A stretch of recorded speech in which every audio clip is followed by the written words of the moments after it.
कराची में 3 दिन बारिश के बाद धूप निकल आई। महकमा मौसमियात के मुताबिक शहर में मानसून सीजन के पहले स्पेल का तहत आज भी बारिश का इम्कान है।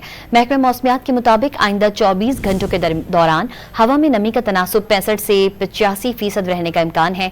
नमी का तनासुब जायद रहने से दर्जे हरारत 6 से 8 डिग्री सेंटीग्रेड ज्यादा महसूस किया जा रहा है। आज ज्यादा से ज्यादा दर्जे हरारत 32 डिग्री सेंटीग्रेड रहने की तवक्को है। गुज़िश्ता रोज ज्यादा से ज्यादा दर्जे हरारत 30 डिग्री सेंटीग्रेड रिकॉर्ड किया गया था। कराची में 3 दिन बारिश के बाद धूप निकल आई। महकमा मौसमियात के मुताबिक शहर में मानसून सीजन के पहले स्पेल का तहत आज भी बारिश का इम्कान है। महकमा मौसमियात के मुताबिक आइंदा 24 घंटों के दौरान हवा में नमी का तनासुब 65 से 85% रहने का इम्कान है। नमी का तनासुब जायद रहने से दर्जे हरारत 6 से 8 डिग्री सेंटीग्रेड ज्यादा महसूस किया जा रहा है। आज ज्यादा से ज्यादा दर्जे हरारत 32 डिग्री सेंटीग्रेड रहने की तवक्को है। गुज़िश्ता रोज ज्यादा से ज्यादा दर्जे हरारत 30 डिग्री सेंटीग्रेड रिकॉर्ड किया गया था।